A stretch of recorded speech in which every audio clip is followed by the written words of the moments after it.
AITA for asking my parents how long it would take them to notice if I died after they ignored 6 hours of calls about me being in the emergency room.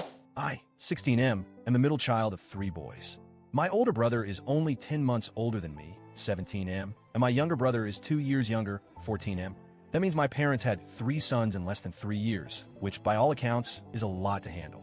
But from the beginning, the dynamic in our house has always revolved around my older and younger brothers because they hate each other. They're constantly fighting.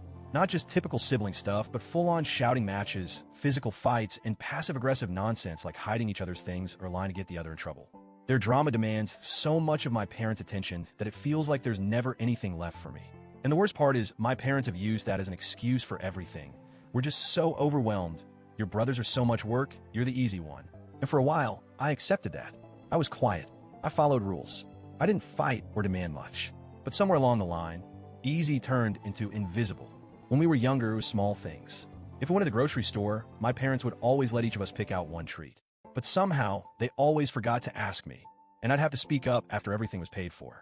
Usually, they'd laugh it off, or sometimes not even notice until we were in the car, and I'd stay quiet the whole ride home. They forgot my order at restaurants more than once. They'd go up to the counter, order for my brothers, sit back down, and then realize they'd miss mine.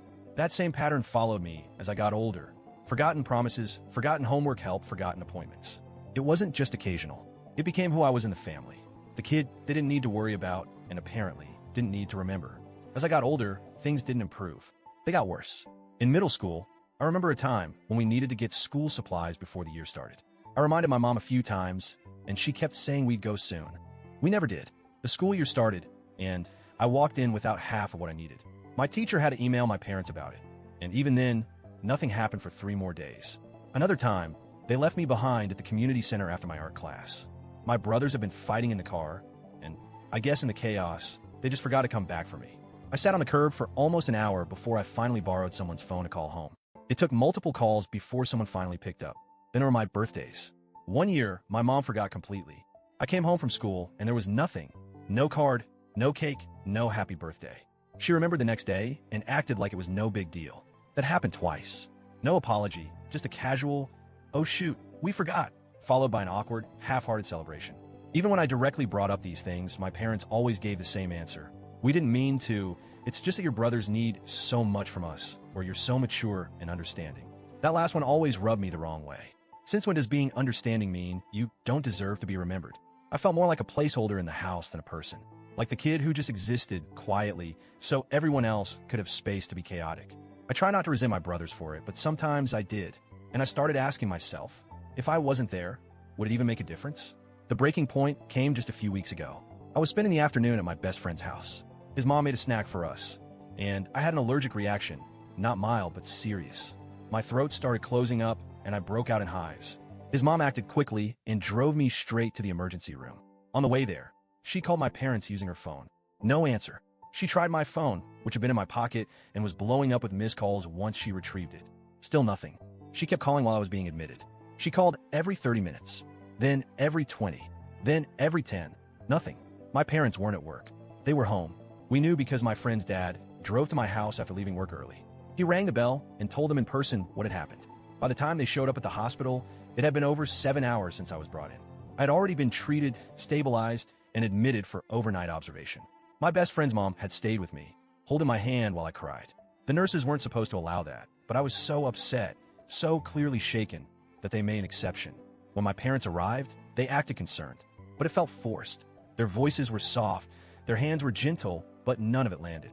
I told them to go home. I didn't want them there. I didn't want to see them. And honestly, I didn't want to be around people who only showed up when someone physically knocked on their door and said, "Hey, your kid is in the hospital." The next morning, they came to pick me up. Things were weird in the car. Quiet. They kept checking in on me, but I didn't say much. The damage had already been done. About a week passed.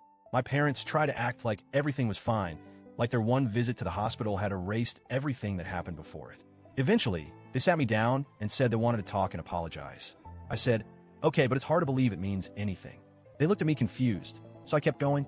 I told them I didn't understand how they could miss 6 hours of calls, that I was home late by nearly 3 hours and they didn't even notice, that it took someone physically coming to the door for them to realize I was missing. They started making excuses again, saying my brothers had been fighting that afternoon and it took all their attention, that they assumed I was just staying late or forgot to call. but they didn't mean to ignore me. At that point, something in me snapped. I asked them, how long would it take you to notice if I died? Or would you even notice at all? They both froze. My mom looked like she'd been slapped. My dad's face went pale. They asked me why I would say something so cruel, and I said, because it feels true. I meant it. I didn't say it to be dramatic or edgy. I said it because I wanted them to understand what this has felt like for years. They didn't respond. The conversation ended there. A few days passed before my dad said anything else. He came into my room one evening and told me that what I said really hurt them, that it felt like I went out of my way to be cruel. He said I was usually the more mature one, and he was surprised I would stoop to something like that. I didn't say much. I didn't feel like arguing, but I thought about it for a long time afterward. Was I cruel, or was I just finally honest? I've spent years being the mature one, the calm one, the understanding one. I've spent years letting things slide. Birthdays, forgotten pickups, broken promises, because my brothers need more attention. And I'm tired of that being used as a free pass to treat me like I don't exist. So yeah, maybe it was harsh. Maybe it stung, but it was the truth. And if the truth hurts that badly, maybe it's finally time for them to face it. TLDR, my parents forgot about me during a medical emergency and have a long pattern of neglecting me as the easy middle child. I asked them how long it would take them to notice if I died, or if they'd even notice at all, and now they think I'm cruel. AITA,